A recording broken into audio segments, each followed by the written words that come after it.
and back here to do another kind of talk to the tape video.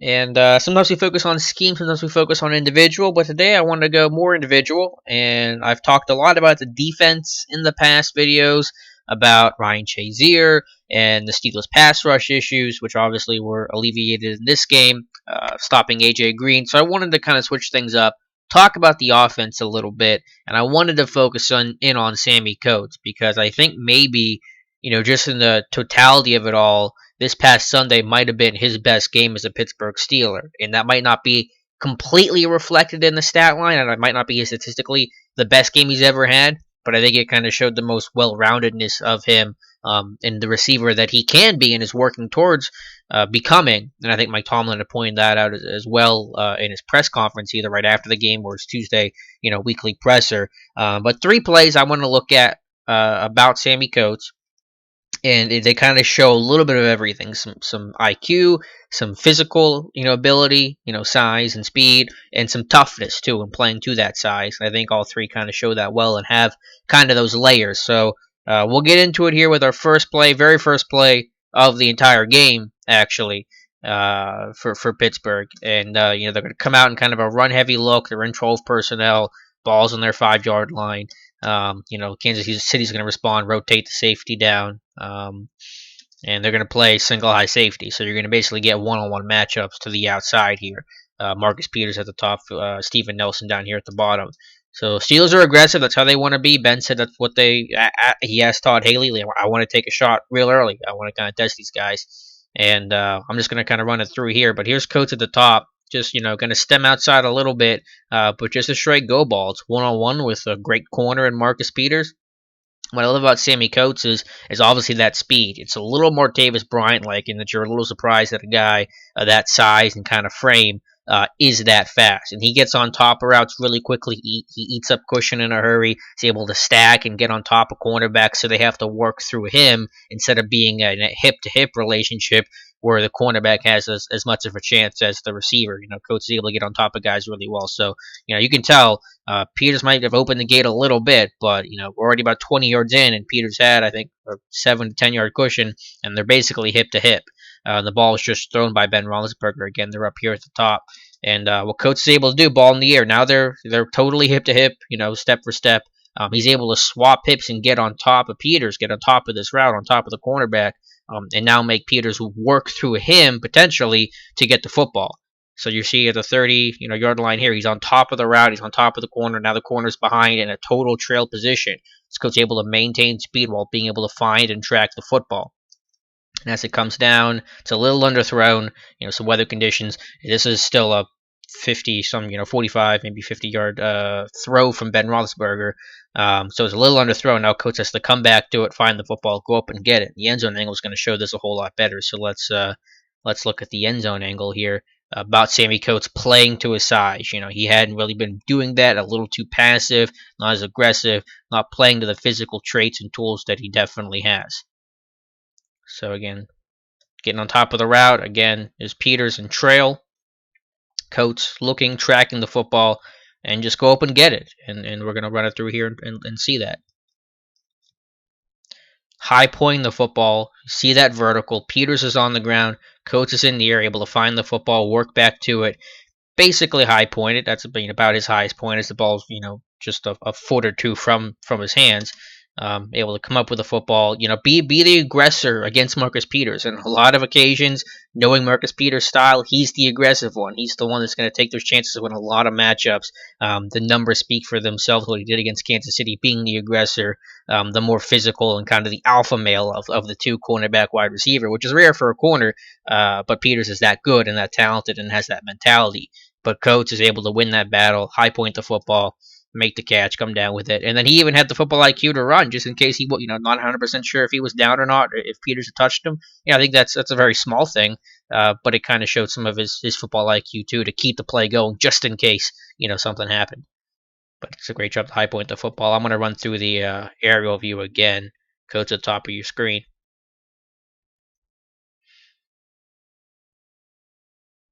Just him getting on top of the route, great speed. Maybe he doesn't have maybe doesn't have the acceleration that Martavis Bryant does, but I don't know. Some of these plays make you say that that's very Martavis Bryant like, kind of through and through. So it's a great play by Sammie Coates. Ends up going for 47 yards on the first play of the game. So that's and even though the Steelers don't get points on this drive, they kind of go backwards a little bit. Totally changes field position.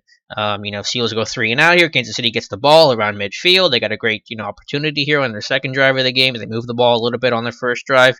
They're probably not going to win this game, but the landscape would have changed a good bit. Kansas City's probably feeling a lot better about themselves.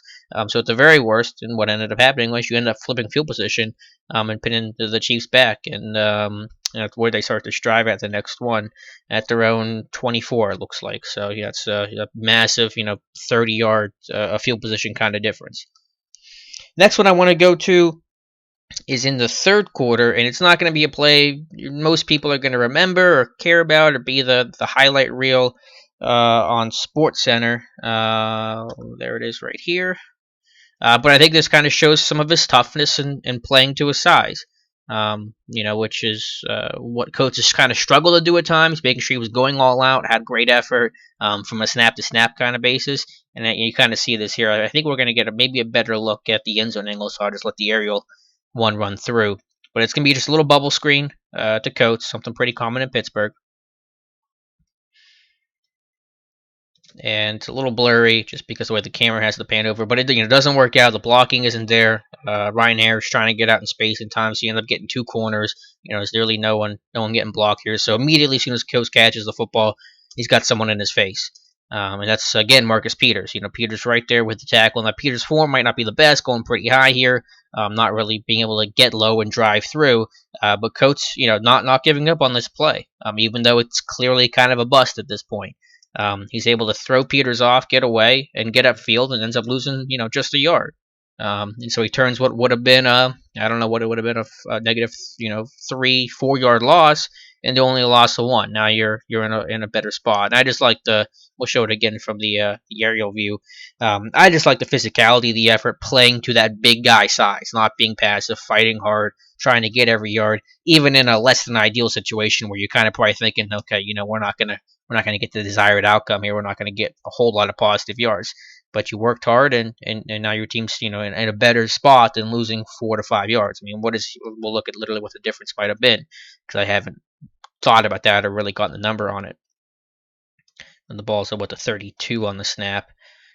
I mean, yeah, if he goes down, here, it's probably about a 3-yard loss, ball to 29. And he's able to get back to about the 31-yard line. So I know that's minor, just the difference between -1 and -3. But I think one, it just shows the heart and effort, which is more important than the actual yardage gain or loss of the play. But two, you're able to get those couple yards back, and there's something to be said for that. And in the literal definition of fighting for every single yard.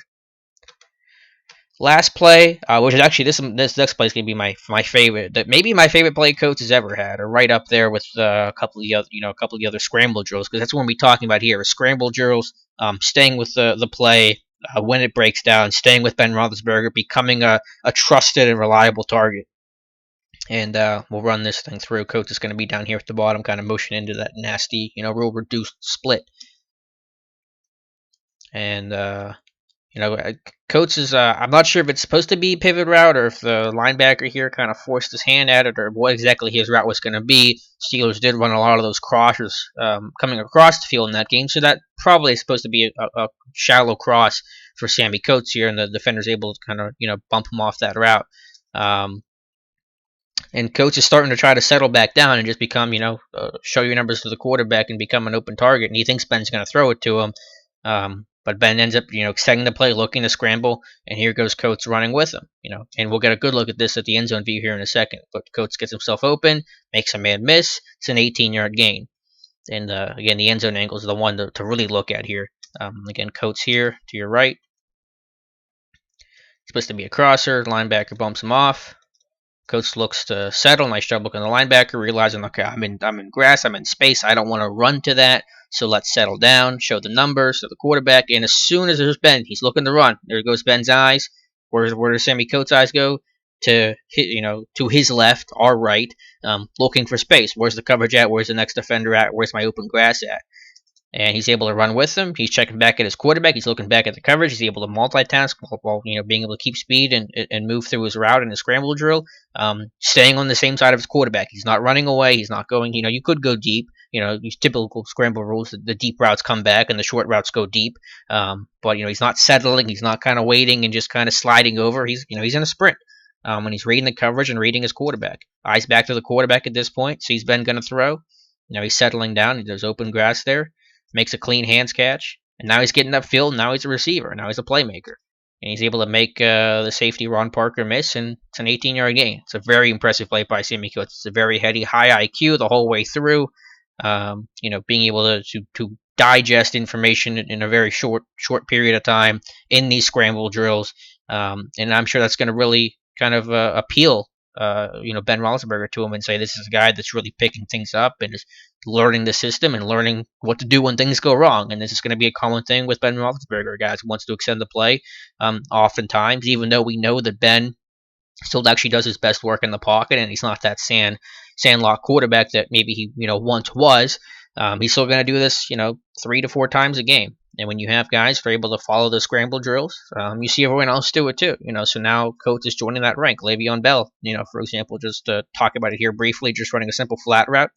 Sees Ben on the scramble drill, he's taken off. Shorts go long. He's able to do that. So now you end up getting, Coates coming across the field. Bell's able to go in long. It takes the linebacker with him. It opens up the space for Coates here. Because if Bell had just kind of, just sat there as the flat defender with the linebacker's going to hold, he might be drifting a little bit. It might be a tougher throw, maybe. And that opens that up. So it's a whole team effort on those scramble drills. In a way, the scramble drills, even though they're not planned, they have to work together as well. If somebody doesn't do their assignment, it could muddy up everything else. But I'll look at it one more time here from the end zone angle. I know I've replayed this a couple times, but again, it's seriously my favorite play from Sammie Coates because it just shows high football IQ, nice catch, some playmaking ability. I think there's a little bit of everything in that play by Sammie Coates. So that's what I wanted to show you guys. Very impressed, very encouraged by his development. Obviously, getting all those reps and that opportunity is going to accelerate that, and you hope to see it, and you certainly do with Sammie Coates. So, impressed by him the whole way around. Of course, it's a long season. There's going to be some ebbs and flow, but I think Coates is a very heady player. I think he's got a high football IQ. I think he's getting better every day, every week, and I think probably most of all he's mentally tough. This is a guy that had a lot of success at Auburn. He's coming to the NFL. He had to wait last year. Had to basically sit things out last year. It's basically a redshirt year until the playoffs. And he's had some struggles. He had to deal with. He's talked about it before. Had to deal with not playing. He's always been a star. Always been the most talented player on the field. Always kind of been the focal point. Now he had to sit. This year some of the preseason stuff, some of the struggles there. Regular season, some of the issues there, the Cincinnati game, bouncing back from that, from some poor effort and some poor reps.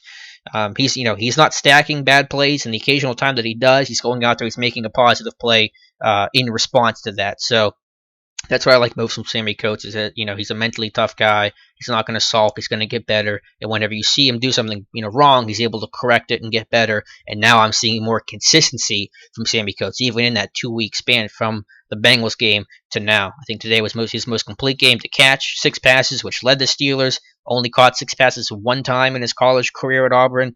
I think you're kind of seeing the whole package from Sammie Coates. So that's very impressive and, of course, very much needed for an offense that's still trying to find a little bit its number 2 receiver.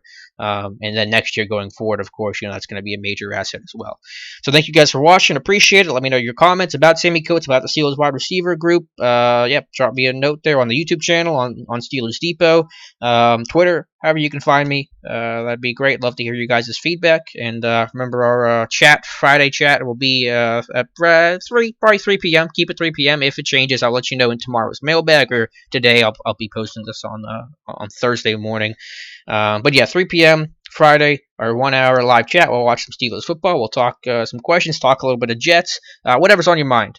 We'll definitely get to that. So thank you guys for watching, and we'll talk to you soon.